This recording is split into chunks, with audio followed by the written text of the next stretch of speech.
This past week, the Toronto Real Estate Board released the February statistics, and the Bank of Canada announced its interest rate decision for March.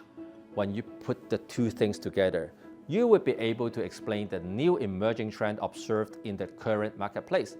I am going to give you lots of exclusive market insights today. Give me a like and enjoy the video. Subscribe if you haven't done so.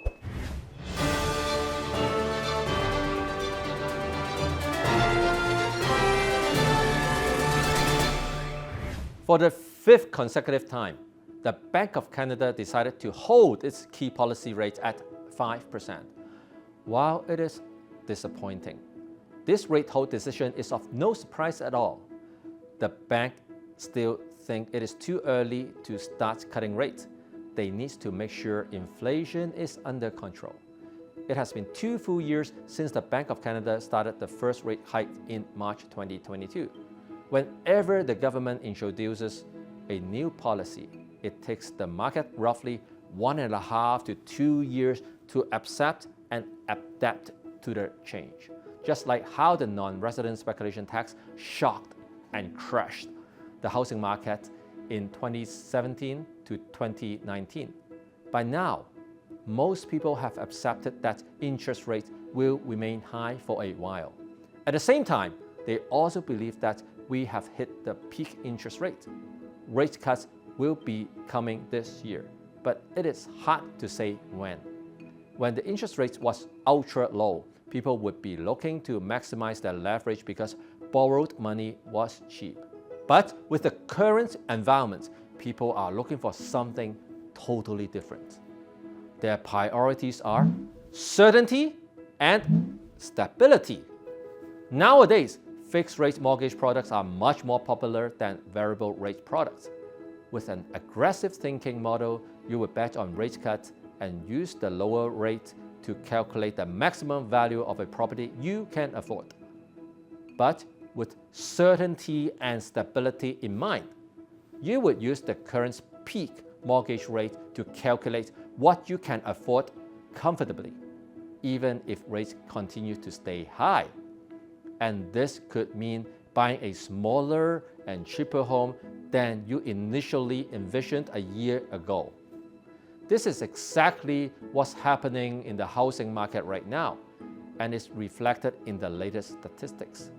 I'm going to give you an overall picture first, then we will deep dive into the numbers to see the trend. Remember, we saw very strong market recovery in the first half of 2023. If we compare February this year to last year, sales are actually up 18%. In terms of the average price, it is roughly 1% above last February. I think there's not much debate that the market is recovering despite the high interest rate. Let me show you something interesting. We will zoom into the 416 area and compare the average prices in just the first 2 months of this year. For detached house, prices are up 5% in February. Semi-detached up 9%. Townhouses up almost 8%. Condos up 2%. What's wrong with the semi-detached and townhouse segment? Prices are up 8 to 9% in a month. That's pretty crazy and scary. You will see why when I show you the sales activities in the first 2 months of this year compared to that of last year. Sales activities are up almost 14% for detached houses. Semi-detached up 26%, almost double that of detached houses. Townhouses up 27%. Condos up 22%. You see, semi-detached and townhouses are gaining popularity. When things become popular, prices go up. People are eager to get into the current market because prices are still relatively low, but they are making changes to their decision to adapt to the high interest rate.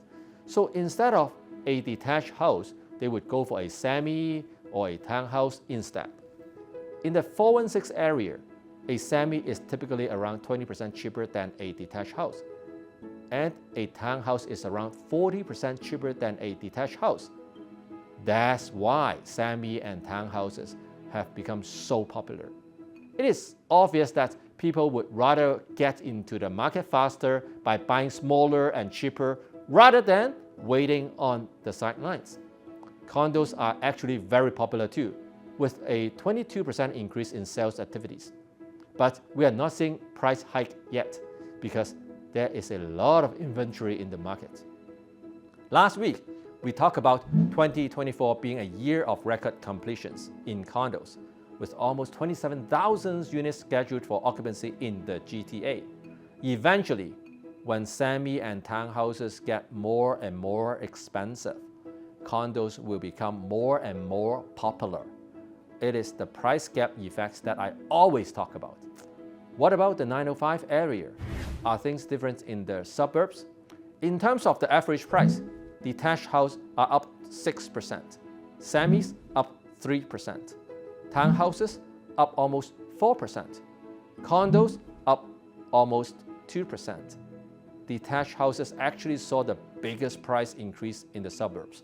And I think there are two reasons why. One, prices are significantly cheaper in 905 compared to 416. With the same amount of money, you can buy an average detached house in the 905, but only a semi-detached house in the 416. The second reason is the 905 area experienced a bigger drop than 416, especially for big houses over 5,000 square feet. So detached houses in the 905 are attractive because they look like a good deal. Here's the thing. We all know the market is recovering and prices are trending up. But I hope this video gives you a deeper understanding of the market dynamics that are happening underneath. People are shifting their mindsets. They prioritize certainty and stability.